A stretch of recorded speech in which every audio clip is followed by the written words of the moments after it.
There will be no Jamon jokes in this review. One Piece episode 547. It had a mixture of things, and I'm glad that half of it is still flashback, but then the second half we are done with the flashback, and it's not too much of a relief because, to be honest with you, I enjoy the anime adaptation of the flashback 100 times more than the manga. I think they nailed everything. Let's start off with, for example, the beginning of the episode. You got Neptune, King Neptune, and his reaction to Otohime's death. Brilliant voice acting performance. I mean, his performance of crying and just being in agony over his wife's death, phenomenal. The writing, the way it was done too, that he just wanted to be left alone, locks himself and just keeps punching the door and smashing his head into the door with anger. And his voice acting, he was like choking up while he was, it was just phenomenal. There will be no Jamon jokes once again because everything about that performance was just phenomenal. It was even, in my opinion, sadder than the actual death to see this grown man's reaction to his wife's death and everything he was saying. His words of speaking about like how he would love to continue his wife's work, but he's done so many things against humans himself that it just wouldn't work. And his advisor even kind of got me a little bit there, where he's like, we all have contradictions, fishmen and humans. You can do it if you want. And that whole scene right there to me got me really good. Basically, they find Hody finds the killer of Otohime, Hody Jones, and he brings him. And instead of keeping it a secret, because Jinbei was like, no, let's keep this secret. The fishmen were just about to, and he goes and displays, this is who kills Otohime. Hody Jones knew exactly what he was doing. Exactly what he was doing. I'm not going to give any spoilers or anything away about anything. People who read the manga, they know what I'm talking about, but Hody Jones is a despicable piece of crap, honestly. Just when I saw him do that, he knew exactly what he was doing, that piece of garbage. The whole flashback of this particular episode was really good, to be honest with you.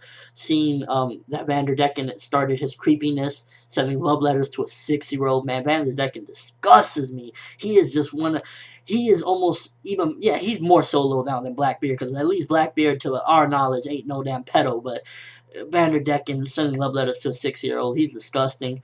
Just Vanderdecken as a character, he's one of those characters that is good to hate him, but I still really don't like him. He's just disgusting. And this particular episode was, the first part where we see him sending the love letters. And I was like, what's wrong with him, man? I mean, I know what his goals are and whatnot, but still, yeah. Then the flashback finally ends, and Jinbei, and there was a really awesome scene with Jinbei and Sanji. Jinbei is crying there on his knees, please, whatever it is, I'll accept my punishment for you. And Sanji, when it comes to his Nakama, that's one thing I love about One Piece characters. They go the distance.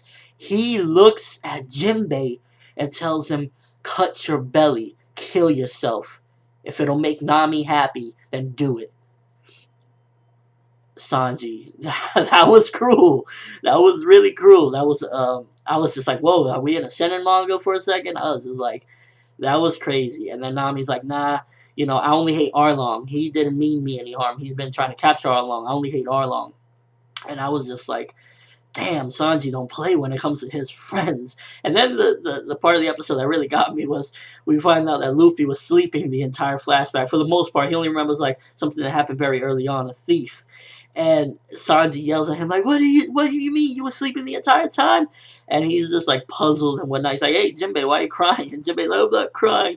To me, that was funny, but at the same time, I felt like where was Oda going with that? Because I even know in particularly in Japanese culture that something like that is even more so disrespectful than in American culture or other cultures, to be sleeping when somebody's talking about a tragic death.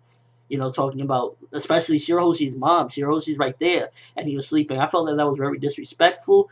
At the same time, it was played off as comedy, like, oh, that's old Luffy, but I still find that a bit disrespectful. And I guess Luffy couldn't help himself or whatnot, but he shouldn't really have fallen asleep, to be honest. It was something very important, and it could have helped him out with his fight. But then again, Luffy doesn't really think. He just goes in swinging, and he does what he does best. So can't blame him, I guess. But still, that was a bit disrespectful. And overall, really good episode. 2 parts. First half, flashback.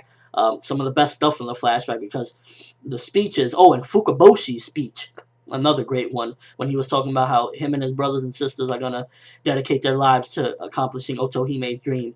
That was really good as well. They just the whole flashback was just a tearjerker, and they even ended it off with that with Fukaboshi's speech, Neptune's crying and regrets. Everything about that was great. Animation beautiful in this episode. I love how the One Piece team they go hard with the animation to make it look phenomenal. The backgrounds, the shading, everything about it looked beautiful, and I'm just looking forward to the next one. It ended off with Horty on the thing on the what do you call it, the snail transponder and whatnot, the Dememushi, and it's getting ready to begin. I want to see Luffy throwing blows, and I just can't wait for some of the action to kick in. We've had enough of the storytelling. It was great, but let's get to the action next episode. That's all I have for this review. Thanks for watching. Hope you enjoyed. Thumbs up if you can't wait to see some epic One Piece fights on ForneverWorld. And as always, people, have an awesome day.